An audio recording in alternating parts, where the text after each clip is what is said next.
So please welcome on in Trivvaria and Iron for Pokemon Scarlet Path of Legends. Alright, thank you so much for that introduction. I'm Trivvaria.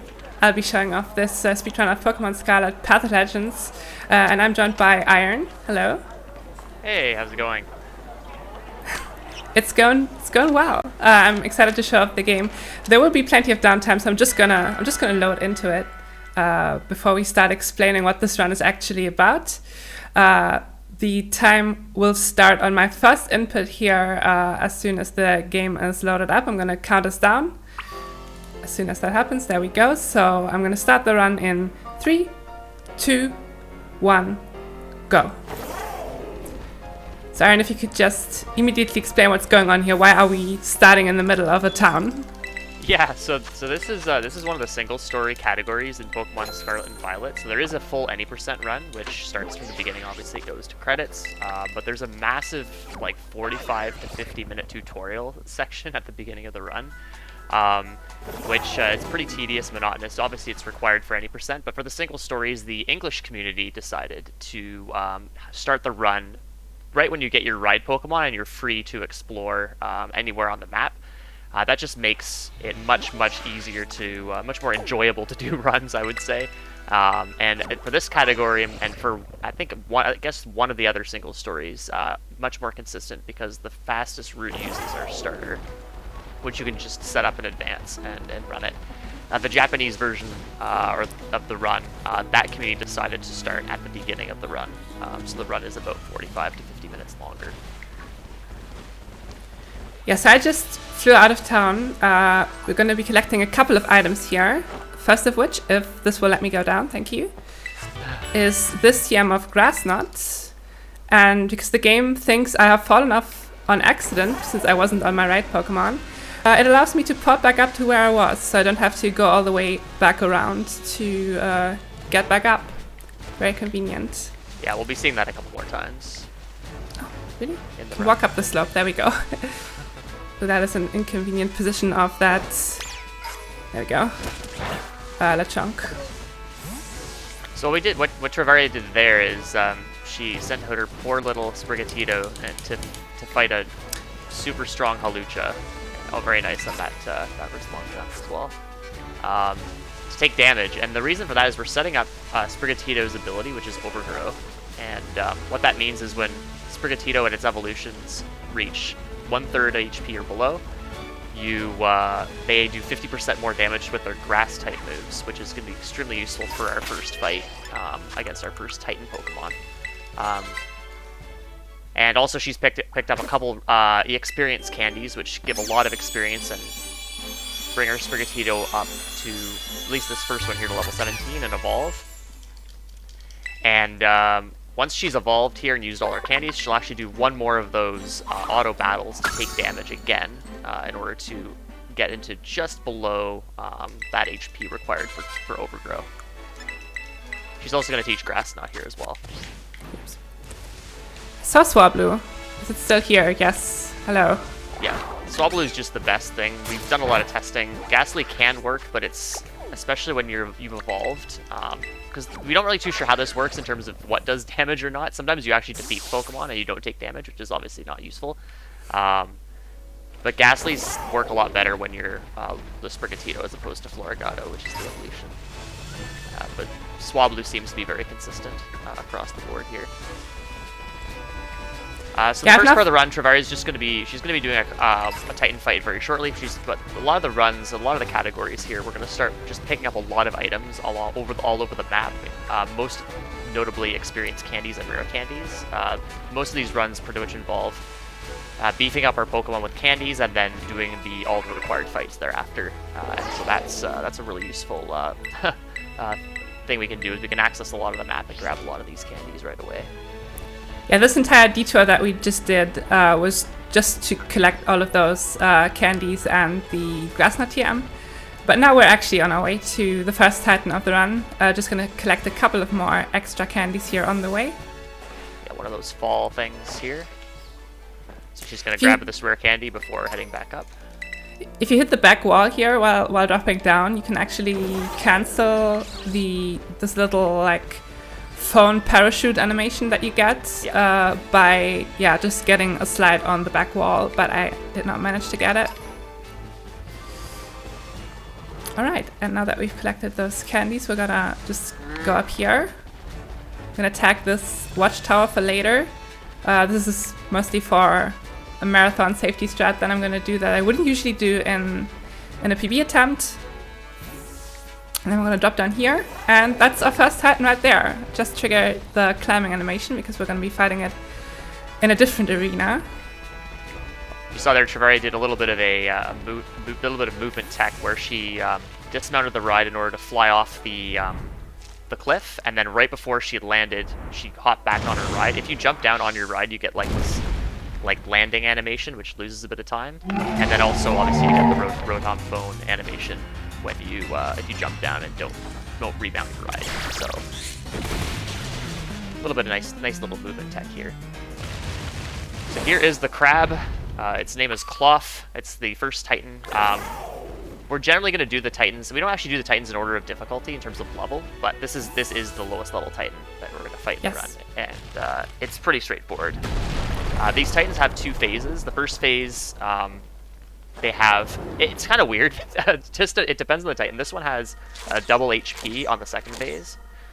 Some of them have like 1.5 times HP. Some of them have like triple HP. It's really strange. I'm not sure how Game Freak decided what mechanic to use for each one. But the first one's pretty easy. You just use Grass Knot, and you don't need Overgrow, I believe, for that one. For the first phase, no. But the second phase is where Overgrow comes in handy, because we would not be able to one-shot Cloth here with Grass Knot without Overgrow. So it's a really good thing that we can. I'm going to see that in action right here. Because Cloth has a very annoying ability called Anger Shell, where if you drop it below half health but don't manage to one-shot it, it will get a series of buffs to a couple of its stats and also a series of debuffs to some other stats. And all of those buffs and debuffs get their own little animation that plays for some reason. Usually they are combined into one buffing and one debuffing animation, but not in this fight, and it's super long, so we always want to make sure that we one-shot the Cloth. Yeah. Well, and now we are going into the first of many post-Titan cutscenes. There are a lot of them. Each Titan fight is followed by a 2.5 to 3.5 minute cutscene, which we can't skip, even though there is a movie skipping option, but that only applies to pre-rendered cutscenes and not to cutscenes where there's dialogue, like this one. Yes, this is Arvin. He's on a quest to discover all the Titans and find all these Herba Mystica. He's also got a dog, which we'll see a bit later. He wants to restore it to its You're spoiling it. We don't know that yet in the story. Oh shoot! I'm We sorry. just know that he, for some reason, is obsessed with these herbs, and we're just helping him because, well, I guess he asked us, and we're nice.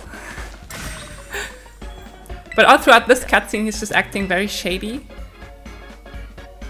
Like he obviously has a secret that he doesn't want to tell us. And we're just gonna take it. We're also gonna eat a sandwich that he concocts based on that herb that we found. And we're gonna feed it to our right Pokemon, Koraidon, and this unlocks a new movement option. In this case, it gives us the dash.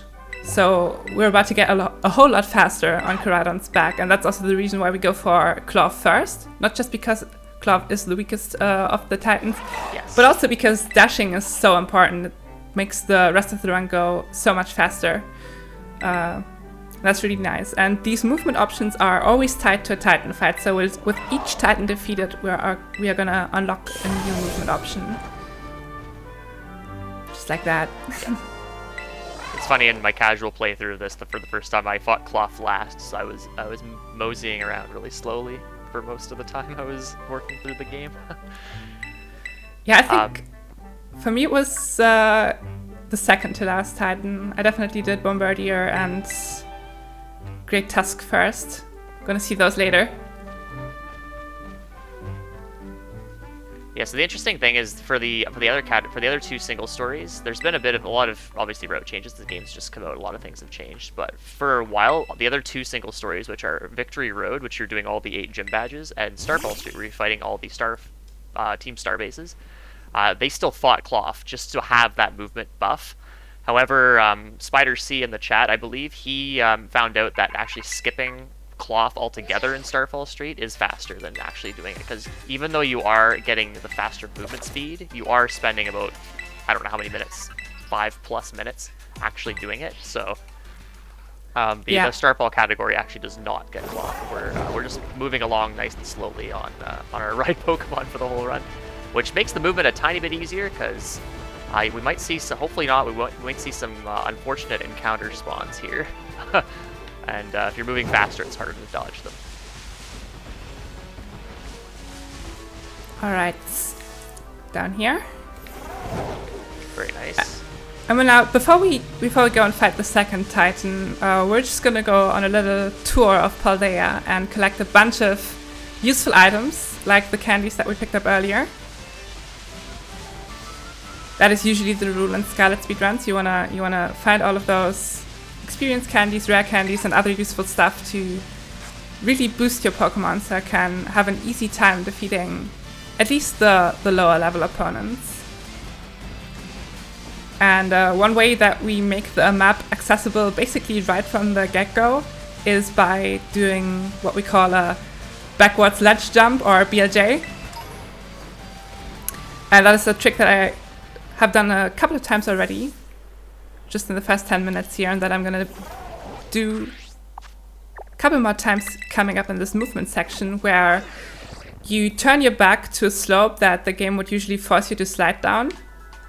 And because you have your back turned, the sliding animation won't start. So you can just hop up that ledge with your back turned. And yeah, that basically means that slopes are no obstacle to us, just like this one. There we go. Usually you wouldn't be able to Here's climb Ratio that. Rock. As I mentioned, like, you can get like wild encounter spawns just in the overworld in this game, and that started in I believe it was started in Let's Go, I believe. But they can spawn kind of in unfortunate spots, like right on that rock, and you have a very limited pathway in terms of getting up and grabbing the items you need there, so you can get trolled quite a bit. We also saw before when Trivvaria jumped off the cliff into Zapapico, she landed and then immediately flew to the other side of town, because she triggered the, once you land, for most towns, if you just enter the town, you can actually fly directly to the center. So she saved a bit of time there, instead of running to the other side of town. Yeah, that's... Oh! Did not see that. Oh, no. Ghastly. It's fine, it's fine. I picked up a couple of Pokédolls that guarantee that we can run away from a battle. Perfect, yeah. Speaking of Trick or Treat, as Mocha Jones mentioned in the chat, we run into a ghost Pokemon, so that's quite fitting. Yeah, we are currently in a quite high level area. I think Pokemon are like, I didn't quite, in their 30s. We are level 26, so our speed is quite a bit lower than the speed of the Pokemon around us. And since the game determines whether you can run away from a battle based on speed, we would probably be stuck in those fights if we didn't have those Pokédolls at the moment. Yep. Just picked up a TM called Aura Sphere, very strong special fighting type move that the Sprigatito family can learn for some reason, and that's going to be very helpful for a couple of fights coming up. Yep. So shoutouts to this route. This route, actually, a lot of people help work on the route for this, including Spider and Mocha in the chat. Garfield the Lightning came up with the idea of grabbing Aura Sphere there. It just helps for a couple of the fights, saves quite a bit of turns in battle, and even though it is a small detour to grab, it's just so nice to pick that up and use.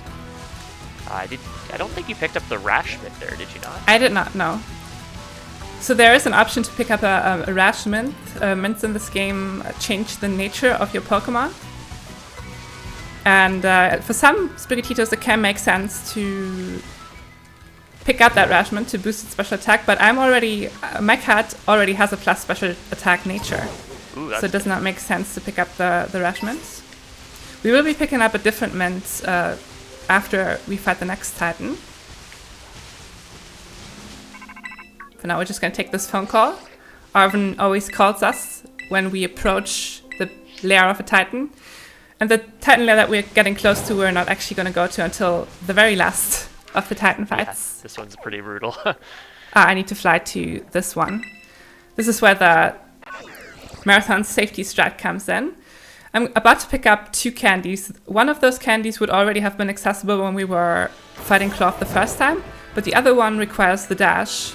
So this is just a good opportunity to get back here and get both of them. This trick is actually pretty difficult. I haven't practiced it again. I usually only do this for Victory Road runs. And of course I fail it. Oops. Oh. It's alright. That's tough, yeah. We have a buffer in the estimate. I just have to fly and try again. Yeah, this trick is usually only in the Victory Road category. We just have to find a very precise spot to jump off of and then hit this platform. There we go, because this is a rare candy right here. And now we can fly.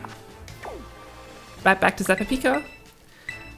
If you collect just one of the 2 candies, you're going to be 1 level lower for all of the late game fights, but it's quicker because you don't have to take this extra fly to get that extra candy. It's just gonna mean that we are going to be bulkier now, and we're also going to have an easier time getting some one-shots later in the run. Yes, I think I mentioned it earlier in the run, but you would, Trivvaria mentioned she has the plus special attack cat, so she would actually, she's probably gonna have, I don't know if you have autosave on for this run for marathon. I don't. No. Okay. But you would reuse your save file. You obviously can't save. It's a short run. It's only about an hour long. And you want to reset for specific IVs, and nature can be helpful as well. In this case, it allowed Trivvaria to skip the rationment. What nature do you have? Modest. Oh, okay. Yeah, so it's plus special attack minus attack nature, which isn't great for later fights, but for the first half or so of the run, it's definitely going to help a ton. You're only using special moves for the first bit. Yeah. And so yeah, the resets are actually pretty brutal to get the right stats, because most importantly, you need to have really good HP and defense, because there's our final fight in the run. We need there's a very scary Pokemon. I won't spoil it, but everybody hates this Pokemon, and you need to have a very good set of HP and defense IDs in order to be able to tank a couple hits while setting up. In addition, you just also need decent special and physical attack as well. Speed matters a little bit, but it's not too big of a deal, because the Meowscarada line is super quick. Speaking of Meowscarada, we're going to see Trivvaria evolve into Meowscarada right now. There we go. The edgy cat is getting even edgier.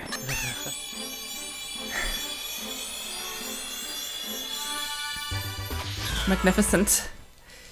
Yeah, so this is, I think, believe the only category in Pokemon speedrunning where we use the Grass Starter for the whole run. Grass Starters generally for speedrunning are not very good, but in this game, like all the other, the Water Starter is pretty good as well, but the Grass Starter is extremely good for doing runs. It just gets a good combination of moves and its typing is pretty good as well. We were dealing with a lot of Pokemon weak to Grass, so it helps quite a bit. Yeah. And I just taught 2 moves there. One, Meowscarada just learned on its own by evolving, which is its signature move called Flower Trick. It's a physical grass type move that always crits. And crits in Pokemon ignore defensive stat boosts, so that's and also do 1.5 times damage. So that's a very good move. Sadly, because we cannot turn off move animations in this game, unlike in earlier Pokemon games, Flower Trick is saddled with a pretty slow animation, so we will try to use it as little as possible. I also taught Aura Sphere, which I just used for the first time against this nice Titan Earthworm, our second Titan. I didn't even mention it. Yeah, Earthworm is a Steel type, so using a fighting type move, that's going to be super effective. Also got the running cat right there. Let's go. Yeah, I don't know. I guess this is the only spot where the cat actually does things after the first round of the Titans, but the cat will either like run around in circles, gets the zoomies, or it goes to sleep, which is just typical cat behavior. Yeah, Aura Sphere is super good for this Titan. You won't really have anything good otherwise, so we will use it on one more Titan later, but this is the main spot where it's helpful.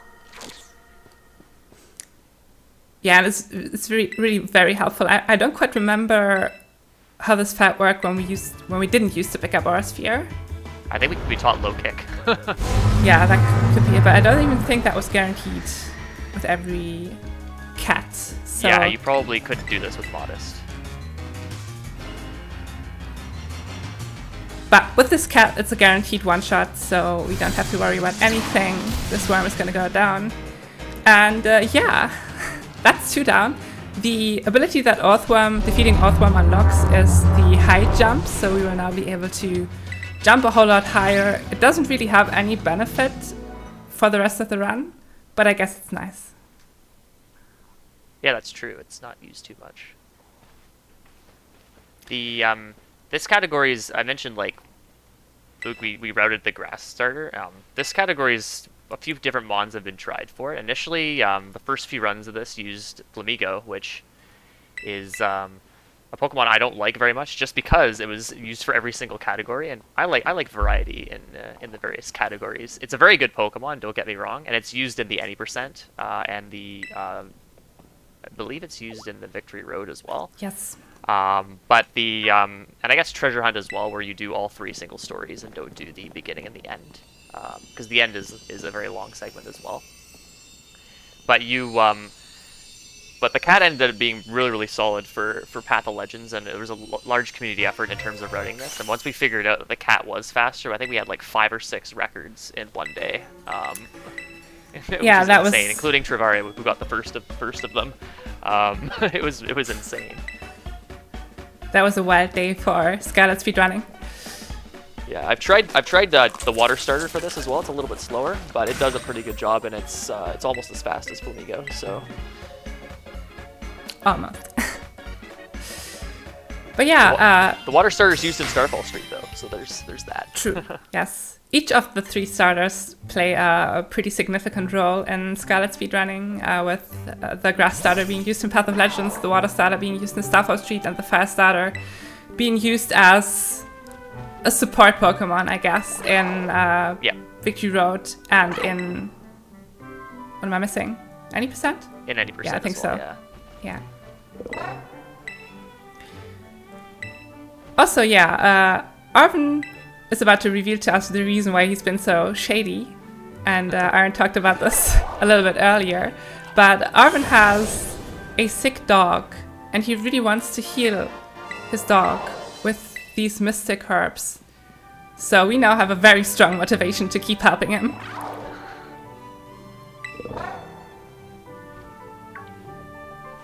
But yeah, I think while we see this cutscene unfold, if we have any word from our host, that would be a good time. Yes, indeed. We have had an incredibly generous opening segment so far. I actually missed during the opening. CBK donated $10. Day 2 hype. This goes toward my best boys and Knuckles for Mania Mode and Kirby's Avalanche. Good luck today, runners. We then had $20 from Spider C. We had $20 from Tiny Tim. Hey all, donating for an amazing event. It's a pleasure to be helping out again, and I wish all of the amazing runners and team a successful event. Cheers. We had $100 from Iona Sal saying, always remember that your existences are valid until we trans people no longer have to defend our existences all the time. We also have Ruddy Jess, I hope I pronounced that correctly, with $20. Trans rights are human rights, and you're darn right they are. We also just had an anonymous $35 donation. That is $185 already in this opening segment. We have also reached our target for the Sonic Mania and Knuckles goal. We're going to be getting a new goal set up very soon. We are also still running the Sonic Mania character choice poll, and Tails and Ray are neck and neck. Ray with $202, Tails with $208.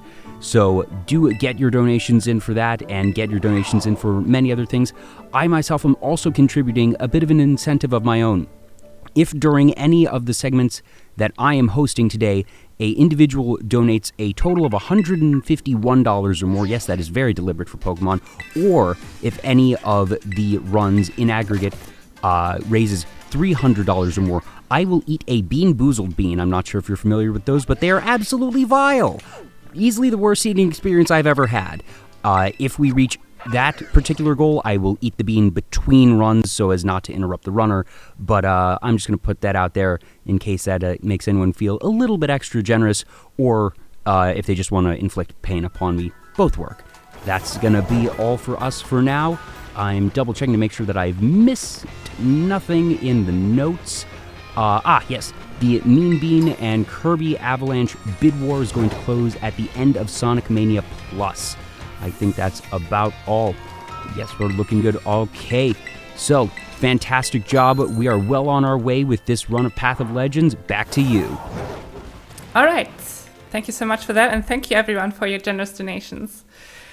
I just flew back to the main town, Mesagoza, where we started out. We're going to now go west, where we were previously going east. I also picked up another candy in town and bought the Miracle Seed. The Miracle Seed is an item that you can equip to your Pokemon, and it will boost its grass-type moves. And since we, have plenty of those, that's very useful for some upcoming fights. And now we're just going to take a long walk here down the Paldea countryside to reach our next Titan up on that mountain over there. Am I missing? No, there we go. Yeah, this is a very useful item. You don't want to miss this. No, you can make do without it depending on what your starter stats are, but Trivvaria is definitely going to need this because she's modest. This is the Adamant, which is the opposite of modest. It's going to boost your attack, give you a plus attack, or boost to your attack and a debuff to your special attack, which is exactly the opposite of what modest does. Exactly, and that's going to be so useful for specifically the final fight of the run. It can also be useful for the final Titan, but I guess we'll see that when we get there. So another BLJ coming up here, and now that we have the high jump, that's I guess the only use of the high jump in the run, we should be able to just do it in 2 jumps. There we go. Without the high jump, it takes like 3 to 4 to get up that slope. Dodge that group of Drifloons. Gonna jump over this river, one because that's the most direct line, and also because there's a Pokemon that tends to spawn on bridges, which would be very hard to dodge if that would happen, so just jumping over the river guarantees that I won't run into that. Yeah, there's lots of little Pokemon here you want to avoid. Luckily didn't run into any so far. Probably just curse the that's two. There's 2 Pokemon in particular that are very hard to see on the grass, at least to my eyes. One is Nimble, dark blue bug type, and the other one is Capsicid. There we go, that was one. Very small green grass type, so it blends in really well with the grass. And I've lost some time to Capsicid or Nimble encounters. So much. Alright, we're entering Choco Mountain here. a little throwback to Mario Kart.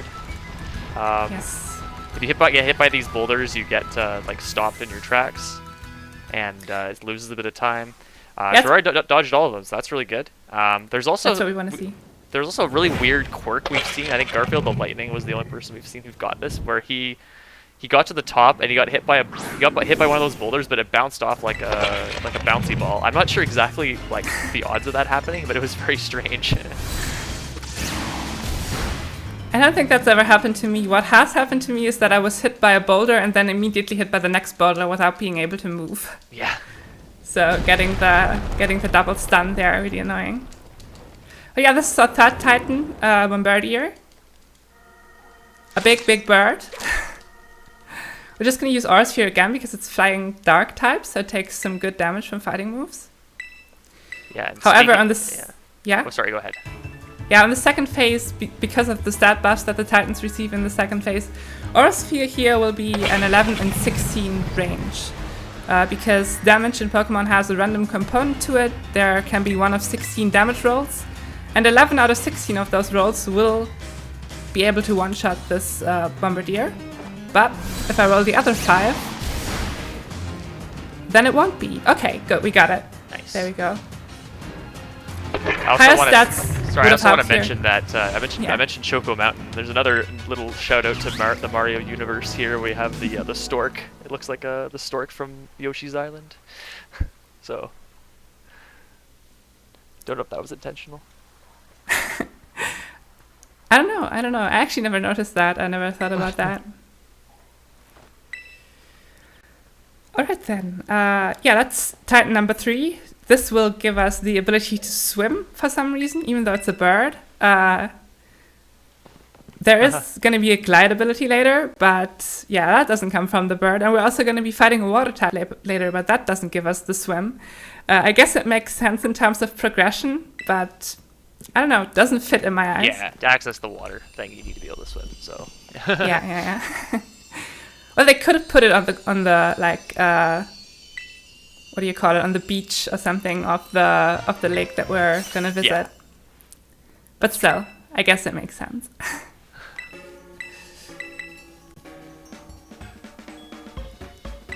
So after this cutscene, we will just take a very short next walk to the 4th Titan. It's very close to us right now. We just have to go down the mountain. Gonna slide down some slopes, collect 2 more rare candies, and then boost up to our final level, which is gonna be 54. We're also gonna equip the Miracle Seed to boost our grass type moves in the upcoming fights. Yeah, coming up with the Titan this is where that's sort of the main difference between Scarlet and Violet. So you notice Trivvaria is running on Scarlet. You can do this running on Violet. It is a tiny bit slower because the Titan coming up here is a little bit. It just takes a couple extra turns, generally like 1.5 on average, to finish off both phases. Violet's also a little bit, for whatever reason, it's a little bit laggier than Scarlet. I'm not really too sure. No one's really sure why. People have speculated as to why that is, but it hasn't really been addressed in any of the patches that have come out. So most people have switched over to Scarlet. I did start with Violet, and I ended up getting Scarlet because it's just a bit faster. I was able to knock off about 30 seconds on my PD in this category just by switching. So yeah, because you just straight up fight a different Pokemon as the 4th Titan in Violet, so that's where the difference comes from. We should have a relatively easy time with the 4th Titan. The 5th Titan is where the difficulty begins. Yeah. But we won't have to think about that for a couple of minutes. Arvin just fed his Mabustiff the 3rd herb, and Mabustiff, for the first time in years apparently, has mustered up the strength to bark. So, slowly recovering, and we're looking forward to seeing Mabustiff back on its paws by the end of the run. Alright. And now we're gonna go downhill. Oh, that was bad. Surfing down the Okay, slope. for some reason it wouldn't let me remount Koraidon there. So I'm trying to hit slopes, yeah, there we go, on the side of the mountain to cancel the hard fall. That's another thing that you can do. And I'm not doing a very good job. Okay, that's better. Yeah, everybody does this movement a little bit different. I actually try to avoid landing on that one slope, so you try to jump from one and skip one of the ledges altogether, and it's kind of tricky. You have to be pretty precise with that. So now we're in the desert. So the difference between Scarlet and Violet here, aside from the Pokemon being different, is the Pokemon that we need to intercept here and to engage in battle. For Scarlet, it's Great Tusk, and it's actually like on the other side of this little area, and you have to like run over to it. Whereas the Violet version, which is Iron Treads, kind of rolls towards you, which is quite nice because you don't have to go travel quite as far. So you do save a bit of time there, but overall the fight's slower.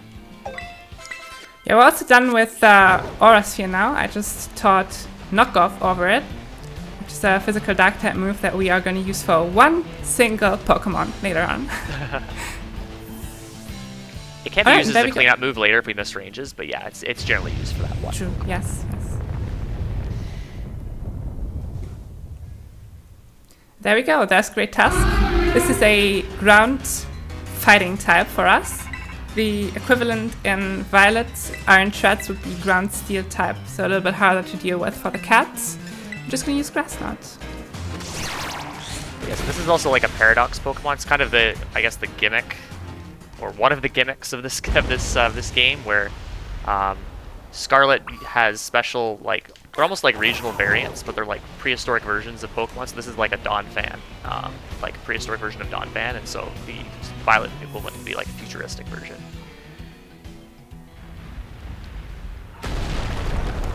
Exactly. This second phase that we're about to fight is a little tricky. The range to get the one-shot with Grass Knot here is usually worse even than the one to one-shot the second phase of Bombardier with Aura Sphere. Let me just check what mine is for phase 2. I'm looking at the wrong thing. 11 and 16 actually also, because I am at a higher level than I usually would be.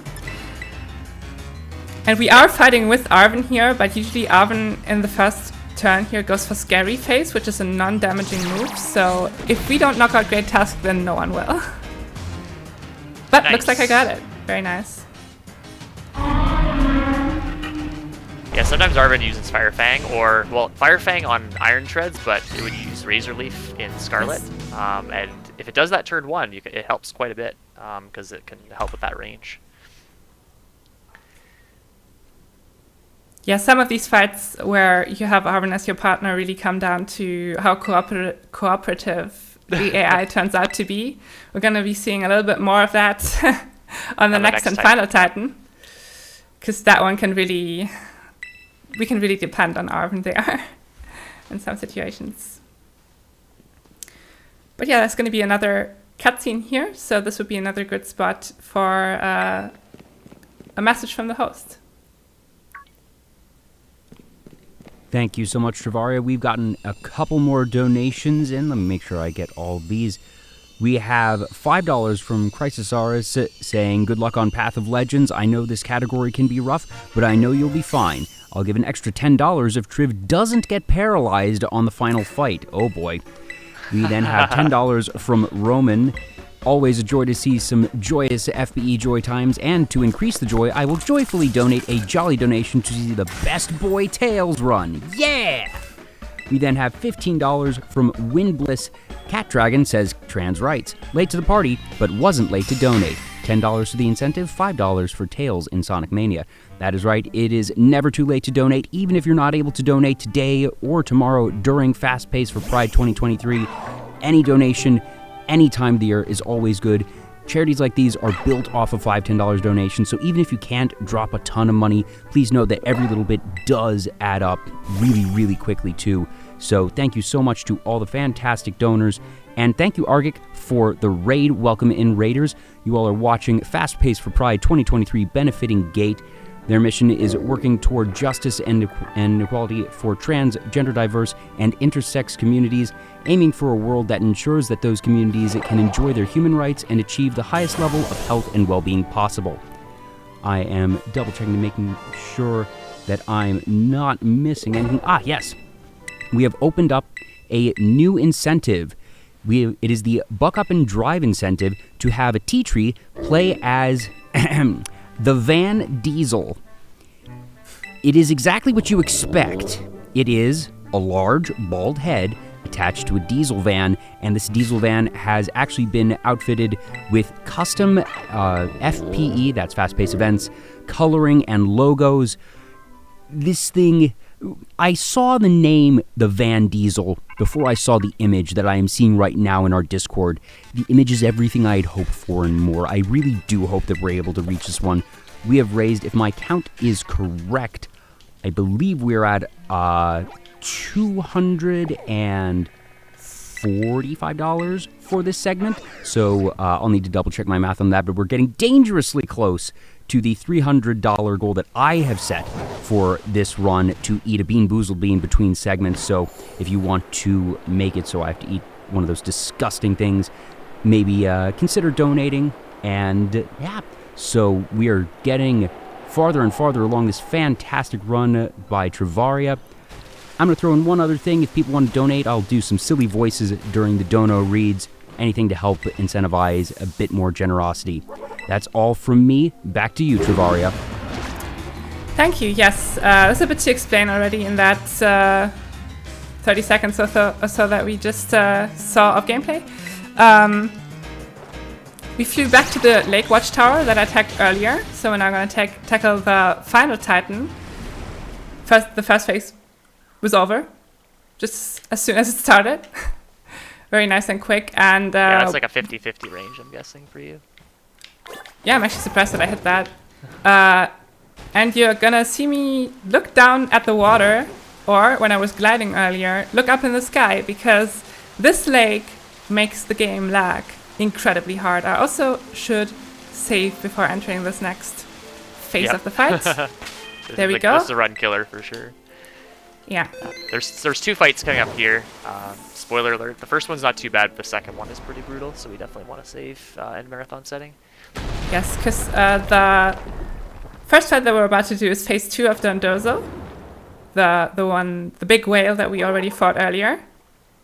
But then there's a secret third phase, because Dondozo isn't actually directly consuming the herb that is being eaten by that little sushi-looking thing. There it is.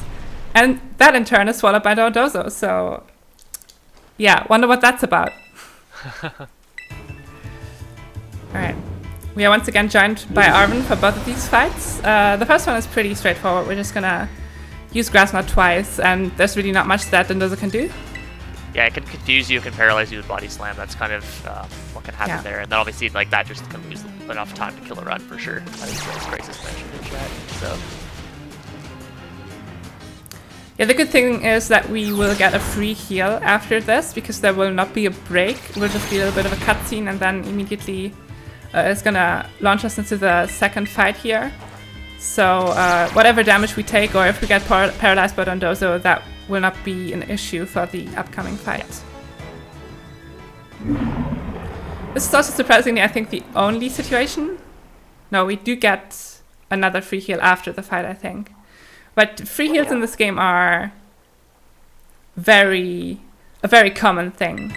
You get free heals before every gym leader, for instance, basically before every major boss fight. So it's actually interesting that we don't see them too much in this category.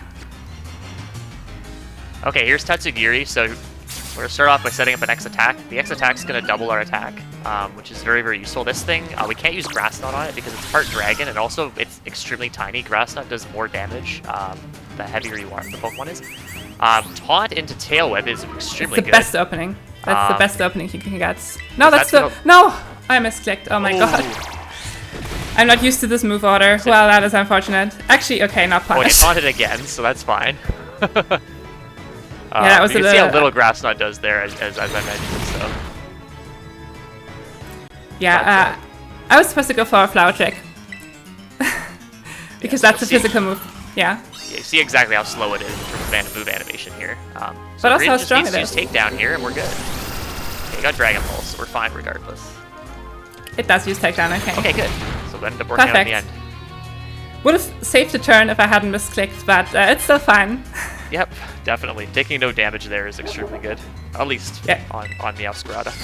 When I was doing some practice runs for this marathon, I did not have a single good Tatsugiri fight, so I'm really happy that this one worked out as well as it did. Yeah, so you see Dragon Pulse there. That does a lot of damage. It's insane. It also has Icy Wind, which is super effective and can lower speed. So Meowscarada outspeeds already, but after Icy Wind, most of the time it will be slower, and that just makes things less consistent.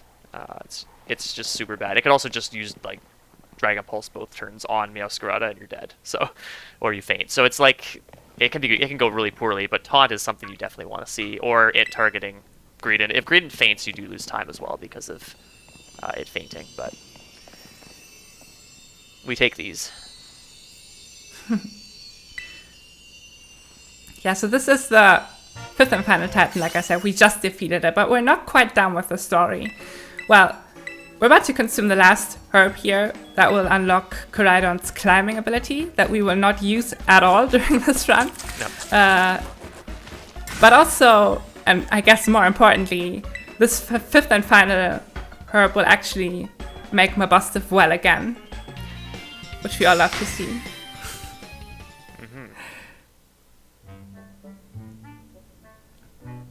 Yeah, and I guess this would be another good time for some messages from the host. Yes, indeed. Welcome back, folks. Or rather, I hope you all are enjoying Fast Pace for Pride 20... I just realized a quick segment here. I just realized that I was muted on Discord. Hopefully that didn't cause any issues. I am now back, though. Hope you all are enjoying Fast Pace for Pride 2023 benefiting GATE. Your mission is working towards justice and equality for trans, gender, diverse, and intersex communities, aiming for a world that ensures that those communities can enjoy their human rights and achieve the highest level of health and well-being possible. We have raised an incredible $1,515 so far. We are just starting day 2 of 3 here at Fast Pace for Pride 2023. Had a great first day. We're going to be, I think the count is about 15 runs today and then another dozen or so tomorrow. There's a lot of amazing gameplay that's going to be here this weekend, folks. So if you have any time, feel free to tune in whenever. We're going to be here for most of the hours of the day, at least in terms of U.S. time. Apologies to those in other time zones. The mortal enemy of streamers everywhere. So hopefully folks are having a good time. Please donate generously, donate responsibly. I think we're going to be getting towards the end game here, actually. And yes. I haven't actually finished Pokemon Scarlet Violet myself, so I'm going to be looking away from the stream. I'm still going to have the chat up, but I'm going to just try and not actually see some of the action that's going on. So, yeah, let's get back to you, Trivvaria. All right, thank you. Yeah, the good thing is that whatever happens, even if you do get spoiled in this run, it's only one of the 3 major storylines in the game, and you don't see the intro, you don't see the actual end game of Scarlet, because that is locked behind completing all 3 of those single story runs, and that's not what we're here for today. We just wanted to defeat the Titans and heal the precious pupper, which we have managed. However, so coming up is the last fight of the run. We're already done. It's almost done. It's crazy. Really short category, but this is kind of how our route is kind of based around. A lot of the times in Pokemon speedrunning, we kind of identify the strategy is kind of to identify which fights give us the most trouble and kind of route around those, making sure we're able to handle those fights, and then everything else kind of just falls into place. And this is the exact fight we want to worry about here. I talked a little bit earlier in the run about how we want to have good HP and defense. Because the next fight, the lead Pokemon will get two chances to attack, and we want it to do less than half damage each time. It will use that same move every time. It won't switch moves ever. So we want to make sure that you can survive 2 hits. And so this is how we kind of base the run. Trivvaria also went to level 54, which adds a little more flexibility there, because you do get a bit of extra defense and HP with the extra level. But for the fastest sort of route, you would go to 53, and so the stat requirements are a little more strict. Yeah. So because we've been getting phone calls from the Pokemon professor of the region, and in Scarlet, that is I think I forgot her name. Seda? Seda, yeah. Professor Seda, who turns out to be Arvin's mom. And, well, he overhears the last phone call we get and wants to meet us over at her lab because she's actually been missing for a while. That's a mystery that you'll have to actually play the end game of Scarlet and Violet to solve. And we won't go into that further today. But yeah, we're just going to go here, have another video call this time with Seda. There she is. And after that, we're going to fight Arvin to finish this storyline. But since we are fighting Arvin, we're going to see his team now on full strength.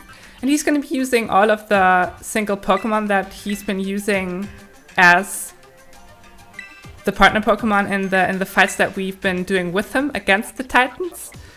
Starting out with the one that has been helping us out against Dondozo and Tatsugiri, Greedent. That's going to be the main problem of the fight too.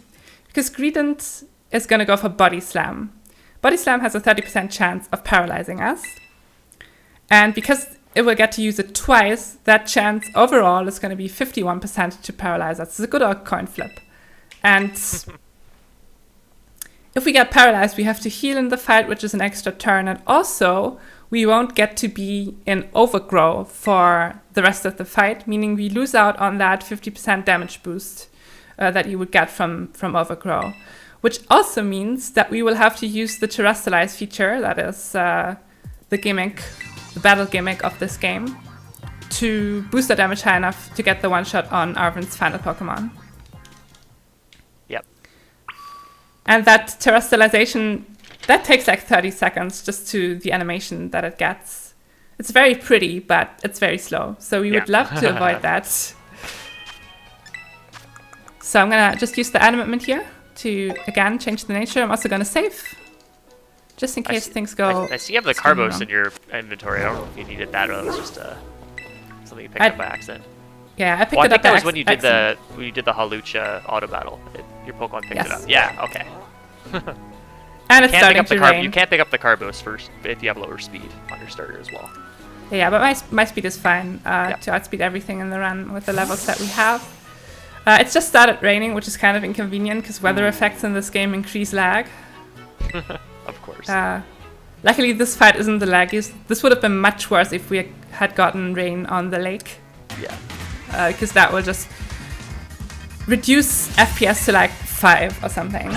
You guys are getting the full experience here of Scarlet Violet in this run. Alright, there's Greedent, and we now have to set up 2 X attacks, which will boost our attacks to 3 times the actual stat. And in these 2 turns where we use the X attack, like I said, Greedent will be able to go for Body Slam, and we really don't want to see the paralysis. Okay, number 1, immediately paralyzed. Yeah, this would like be the end of a PB attempt because you don't want to take those 30 seconds of time lost to the terrestrialization. But it doesn't actually end the run. And the damage was pretty low here. This cat has, at level 54, 1.5% chance of just dying to 2 body slams. But yeah, we're fine on that end. So now I'm just going to use a full restore. There we go. That will heal the paralysis and also bring us to full health again, so we can take the next hit. Ideally, we want to see Greedent go for anything else. It is random what move it uses to try and kill us. It goes for Earthquake, perfect. Okay, because if it goes for Body Slam again here, we might just end up getting paralyzed a second time. And no, I keep misclicking. Please don't paralyze me again. Okay. So there we go. I was supposed to use Flower Chip. Am I an Overgrow now? No, you're not. You're just above. That would have been so good, though. Yeah, if it had gone for Body Slam on when it used Earthquake that turn and paralyzed you again, you could, if you had a full heal, you could full heal and hope, and it would go for Body Slam again. And then as long as it didn't paralyze you again, you'd be an Overgrow. So you'd be. Yeah. I did pick up the full heal, so it could have worked out. Yeah. Oh well. As it stands, I didn't get punished, but I also didn't get rewarded for my mistake. Got knockoff there, used on Scovilla, the only time we ever saw it in this run. Yes, that is the one thing that we can't really knock out with a grass type move, since it's grass type and fire type, so it takes very reduced damage from grass type moves. Yeah, the unfortunate side effect of not being in Overgrow here is we have to use Flower Trick a couple extra times on both the Toadscruel and Garganacl here. If we were in Overgrow, you can actually use Leafage, which is like Scarlet's weakest grass move. Because it just so happens with the Admin Mint being at +4 attack and having Overgrow, that weak little grass move can actually KO these Pokemon, which is quite funny. The animation's also very slow as well. This time I am supposed to use Grass Knot. Yeah. To get rid of the Cloyster. Since Cloyster is weak to grass type moves, and grass type insanely high too, so. Yeah.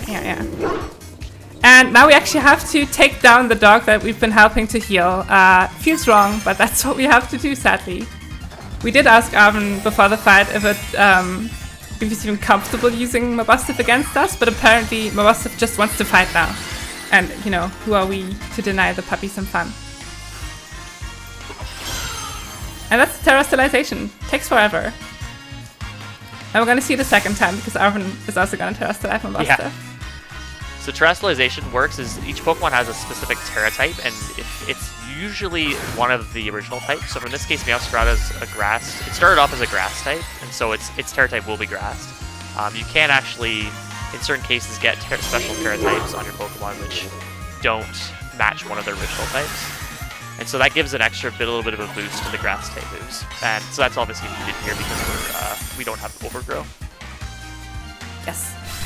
And this finishes the fight. That is Arven's ace Pokemon. We are done with fighting Arven. And that also means that time is rapidly coming up here in about 30 seconds. Way underestimate. Which I'm glad about, because if we had lost to Tatsugiri or lost to Arven even, then that would have cost us quite some time. But we made it here without any major mishaps. So yeah, that's a solid time. Yeah. It's gonna be 54 minutes. That's actually a really good time, yes, for a marathon setting, and even with the safety strats I used.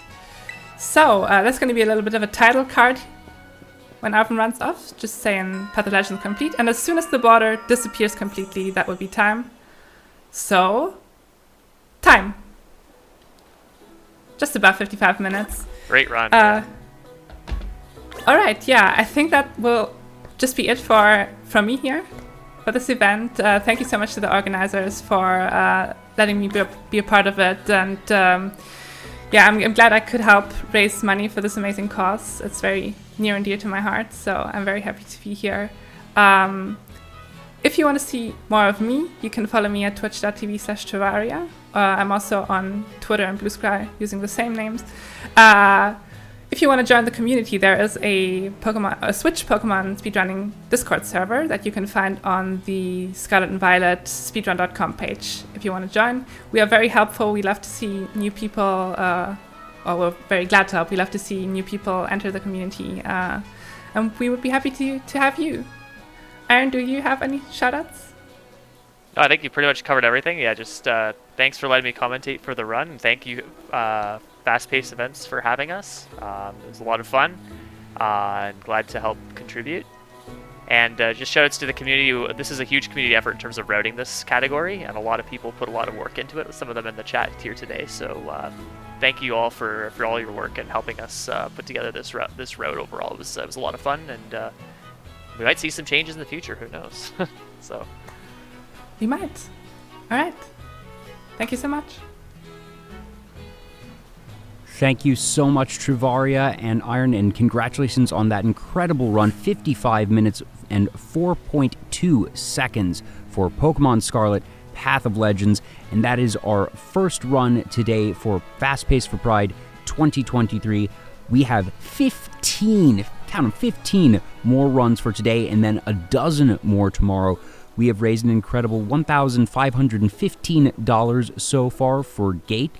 That is something bit there. For Gate, their mission is working towards justice and equality for trans, gender diverse, and intersex communities, aiming for a world that ensures that those communities can enjoy their human rights and achieve the highest level of health and well-being possible. A bit more about Gate. They were founded in 2009 by Justice Icefield and Mauro Cabral Greenspan.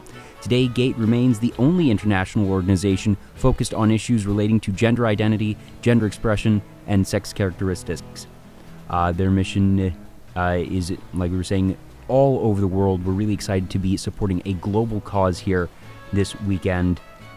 We have several other incentives still going on. For starters, we have the Van Diesel.